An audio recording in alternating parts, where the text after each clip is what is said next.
The United States of America has brought its war against Iran to India's backyard.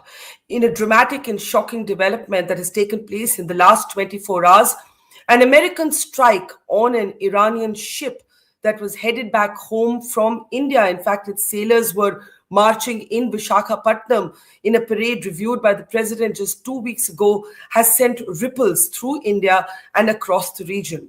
The ship was downed off the coast of Sri Lanka, and it was the Sri Lankan Navy that swung into rescue operations. But Sri Lankan politicians are now raising questions about how this could take place in the Indian Ocean, and they're making the point that this development should concern not just Sri Lanka, but India as well. Has a red line, a grave red line, been crossed? What do we make of the fact that what was the nomenclature, the Israel-Iran war, is now a war that the United States of America has quite literally brought to our doorstep? I'm Barkha, you're with the Mojo story. These images were released by the United States of America to show how a US submarine torpedoed Iran's IRIS Dena. The IRIS Dena was part of naval exercises in India just about a fortnight ago. In fact, it was welcomed with great warmth, as is customary in India. And the images you see of these sailors marching in a parade in Visakhapatnam, this was an entire naval exercise that was reviewed by President Murmu. The ship was downed as it was headed back home from India. In fact, Iran has made a great point in its statement of saying that the ship was in these waters as a guest of India. Of course, when the Americans struck, it was not in Indian waters, it was in international waters. It was brought down near Sri Lanka. Responding to an SOS signal from the ship, it was the Sri Lankan Navy that swung into relief and rescue operations, trying to rescue lives and also bringing from the water to the shore body bags. At least 87 Iranian sailors and personnel have been killed, and the war is now officially at India's doorstep, marking a dramatic and some would say a grave development, a crossing, many are arguing, of a red line. To add perspective and understanding to what has happened, I want to welcome our newsmaker to the program today. Admiral Arun Prakash is with us, former Chief of Naval Staff. Thank you very much, sir. I'm going to try and be informed and not emotional in this, because I think that's important. One thing is that this ship was a guest of India, but when it was sunk by the Americans, it was not in Indian waters. So it's important to say that when we say it was in our backyard, it wasn't in our waters. It was in international waters. But it was sailing back from a naval exercise that it had attended as a guest of India. This is a space, the Indian Ocean region, that we have often called our own sphere of influence. India's naval maritime policy is based on the principle of Sagar. We look at this entire space, or we have looked at it as a sustainable space, a shared space for the countries of the region. How do you look at what has happened, sir? Well, first of all, one is surprised and shocked at this development. And there are two aspects. One is the sentimental part of it, in which you say that this ship was a guest of our Navy. Their sailors were, took part in the International Fleet Review, where the guest of honor was the President of India. There, as you see these visuals of the sailors marching down the Visakhapatnam promenade. So she was our guest. She brought a flag officer who conferred with our Chief of Naval Staff, and she was on her way home. Of course, I'm sure the commanding officer must have been aware that their country is at war, but I'm not so sure that they expected that on the high seas they will be attacked. So that's the sentimental part, that we are shocked that a guest of ours on the way back home was unsuspectingly torpedoed and sunk with heavy loss of life. Now, legally speaking, as you pointed out, these are international waters. Yes, they're outside the territory or territorial waters of Sri Lanka, but they are still 40 miles is still within the exclusive economic zone of Sri Lanka. And there are certain restrictions laid down by the United Nations law of the seas, what activities can and cannot take place in a country's exclusive economic zone. There are restrictions, and certainly sinking or indulging in kinetic combat within somebody's exclusive economic zone is a um, is a serious issue which can be argued legally. The other aspect is that one presumed till now that this conflict, the, the rights and wrongs can be set aside. This conflict is taking place in the Middle East and the Persian Gulf. Gaul, of the port of which this ship was sunk, is about 3,000 kilometers away from the Persian Gulf. So this development now brings home to us that this conflict, which we thought was in the Persian Gulf, has come right to our doorstep, 3,000 kilometers away. So the USA or the US Navy could have given some thought to this issue, that India being a friendly nation, a member of the Quad, etc., whatever our status is in US eyes, then they could have thought twice about engaging and sinking a ship. It is a very blunt message, sinking a ship at our doorstep. They could have thought twice about it, but they didn't. And obviously now they are crowing about it. There is much triumphalism in Washington about sinking of this warship. So, when you say that one has to separate the sentiment from the legality, but there are still norms, and as you mentioned, that this took place in the exclusive economic zone of Sri Lanka, at this point, how would you expect India to respond officially? Well, officially, I mean, as I said, legally, we have no grounds to object to this. But in international relations, I mean, messaging, nuancing of any action that you take certainly has a value. And given our diplomatic relations, at least what we believe they are, I mean, it's been termed as the most important, the most significant relationship of this century, most important non-NATO partner. A lot of terms have been used in diplomacies between India and the USA. And then this happens without any warning, without any message to India that, beware that some kind of kinetic action is going to take place in your waters. We had no idea about it. So it's not a very happy sort of circumstance to look at. You say that we had no idea about it. There are others who raised questions about whether India would have been intimated. It is your fair assumption that this is not something the Americans would have informed us and done. In any case, the whole idea of a military operation or a strike is to take the adversary by surprise. So you keep quiet about it. That would be a fair assumption that India would have had no intimation, correct? Yes, that's true. Quite true. I mean, legally and technically speaking, we shouldn't have expected to be informed about it. And yet, when it does happen at your doorstep, and we make a big deal about Indian Ocean being a zone of peace and India being the dominant power and the chosen security partner, etc. So India does have a status, and some word of warning can be passed through diplomatic channels that look out, and our ships are there. Who knows? One of our ships may be targeted. It's a shipping channel. It's a focal point. South of Sri Lanka is a focal point for international shipping. Thousands of ships pass by there. So for something like this to happen there is unusual.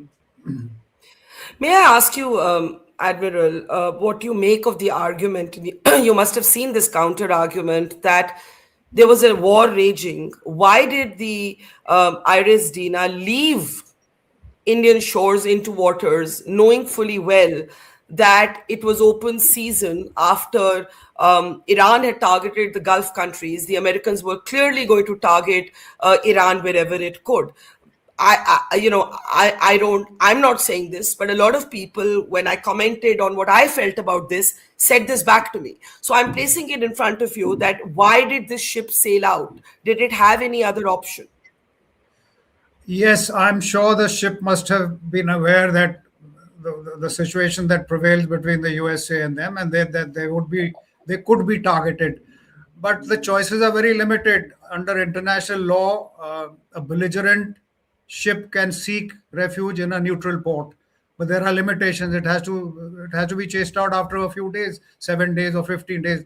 World War II, there's a famous case of the German pocket battleship called Graf Spee, which took refuge in Argentina. But then its time ran out. It had to be sailed out, and the moment it put its bows out of the port, it was chased and sunk by the Royal Navy. So even if the Dena had asked for refuge, firstly, I don't know whether the Indian government would have accorded this, acceded to this request. And had it even acceded, then its time in Visakhapatnam port was strictly limited to a few days. Eventually, it would have had to sail out. So it relied on the belief, possibly mistaken belief, that on the high seas it will not be attacked. I mean, it's a harmless little corvette or a small frigate, no great threat to the USA. But USA is obviously making a point that you're not safe anywhere. And one hears the recent press interview by Secretary of War Hegseth. It's frightening to hear the kind of language that he's using, even for a veteran like me. The kind of term that he's using, that you're not safe anywhere, your skies will be covered with US and Israeli aircraft, and we will go after you day and night. So I think the USA is making a point. It's a brutal and ruthless point, but they made it. Very little one can do about it. Since you've mentioned Pete Hegseth's statement, I'd just like to play it out for members of our audience who wouldn't have heard it. And let's talk about also Iran's reaction that has come in to the sinking of their ship. But first, Pete Hegseth. In fact, last night, we sunk their prize ship, the Soleimani. Looks like POTUS got him twice. Their Navy, not a factor. Pick your adjective, it is no more. In fact, yesterday, in the Indian Ocean, and we'll play it on the screen there, an American submarine sunk an Iranian warship that thought it was safe in international waters. Instead, it was sunk by a torpedo. Quiet death. The first sinking of an enemy ship by a torpedo since World War II. Like in that war, back when we were still the War Department, we are fighting to win. Also, yesterday, the leader of the unit who attempted to assassinate President Trump has been hunted down and killed. Iran tried to kill President Trump, and President Trump got the last laugh. And of course, there's no laughing matter in war. War is ruthless. Another counter argument I've heard to the fact that India can't and shouldn't get involved in this is that had the situation been reversed, had the Iranians had an opportunity to do the same to the Americans, they would have probably done the same. And that, there are no rules of morality or principle that apply in war. I had been trained to think that even war has rules, but I'm wondering how you respond to that argument. Of course, war has rules. There are laws of warfare. And a country like India, which talks about dharm yudh and all that, we need to observe rules of war. And I agree we are observing strategic autonomy, but strategic autonomy must be anchored in ethics and morality, especially if you're claiming to be, Vishwaguru, teach the world how to run things. So I think we need to have certain, ground rules or whatever. There's nothing we can do about it. It's not our war. We can't interfere. But, a message should be sent out. I mean, Hegseth is saying that we will rain death and destruction from the sky all day long. We have no rules of engagement. And he said earlier in one of his statements that even international rules are not applicable to us. So, one of these days we could become victims of this kind of, ruthless aggression. So something has to be said on this. We can't do very much about it. We are only spectators so far. When you say something has to be said about this, would you be expecting a public statement or would you be expecting a quiet back channel? Well, back channel is good enough. I mean, that we are not happy with. I mean, so far it seems that we are going along with what's happening. We need to make. If we agree with what's happening, fair enough. That's the government's decision. But if we are not, if we have certain misgivings or we feel disturbed by these developments, then the message can be conveyed back channels. It doesn't have to be a public statement.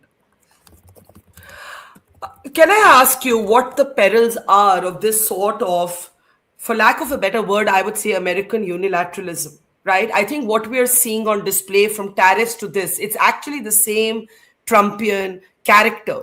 It is assertive, aggressive unilateralism. And while you're absolutely correct in saying this is so far not our war, this is a war that is now having repercussions for us. And when we see this take place in our, oceanic backyard, what sets alarm bells for you on the perils of this kind of unilateralism? Okay, let me give you an example. This photograph that you just showed is a periscope camera photograph. It The is the a the matter of the yes, torpedo. just now Can we go the back to it? torpedo, Can we the go ship back to it? being Yeah. struck. Yeah, that Yeah. photograph has been taken by the nuclear attack submarine, U.S. Navy submarine, through its periscope camera, which means Yeah. that the submarine was a few hundred meters or a couple of kilometers away from the sinking ship. Now, the rules of war say that if you sink a ship, you are also not duty bound, but you may render assistance to the survivors. Now, 101 Iranians have been lost at sea, dead. That no, but the attack submarine, the nuclear attack submarine, had no threat. It could have rendered assistance. It could have put out an SOS on behalf of the stricken ship.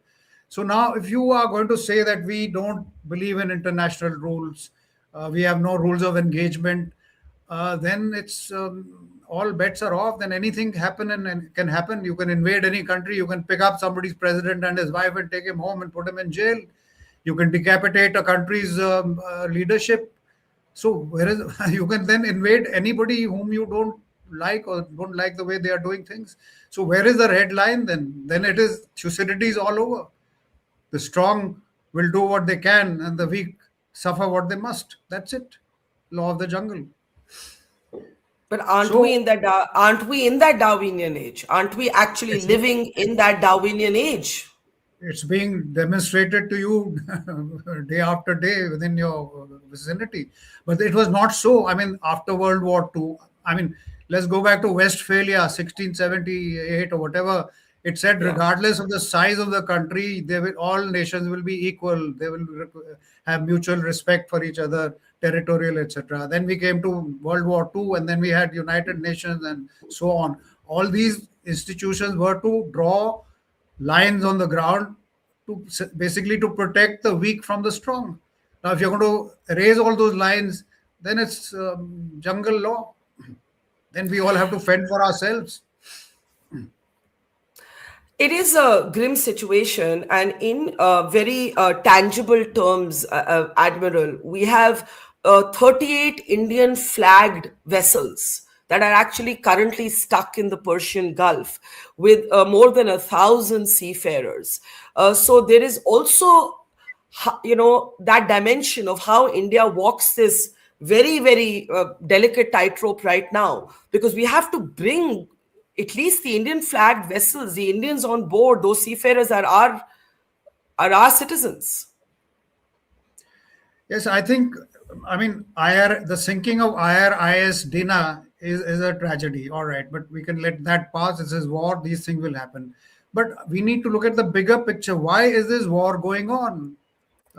It's a matter of Israel being threatened. I mean, the casus belli given by Hegseth or what is it, Rubio yesterday was that we feared that when Israel attacks Iran, then Iran will retaliate, and therefore we acted in preemption. Now that's a very vague and kind of casus belli.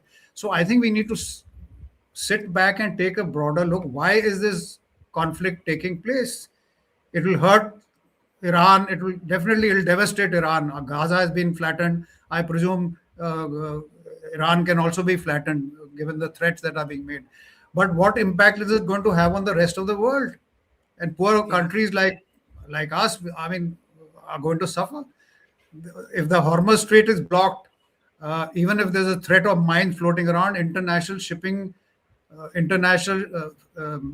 maritime insurance rates are going to skyrocket. Freight rates are going to go up. War cover is going to get more expensive. So all this will impact the common man on the street. Not just petrol, but every item of daily use is going to go up. So at this moment there seems to be no end state in vision as far as America is concerned. So I think India, apart from the IRIS Dena incident, India needs to convey its concern about this conflict, continuing open-ended conflict. to America and say, look, you may be able to survive this, but what happens to the rest of the world? Questions have been raised about the timing of the Prime Minister's visit to Israel. Did Israel use that as a shield to convey confusion about when it may strike? We'll never know the answer to that. India has long argued that it has refused to get drawn into Russia, Ukraine, Israel, Gaza, and now Israel, Iran, because at some point the argument has been that India has to react not from abstract principles, but from our own self-interest. If you had to define our own self-interest right now, what would it be? Well, our own self-interest requires peace and tranquility so that we can continue with our development. But if energy prices are going to skyrocket, what's going to happen to all our plans? They'll go for a six. So in this case, one wonders whether Israel was forthright by inviting the Prime Minister just 48 hours before commencing hostilities. Were they forthright about it? Were they honest? What do you think? I don't know. I'm not competent to comment. And like I said, we may never know the answer to that, right? We may never know the answer to that.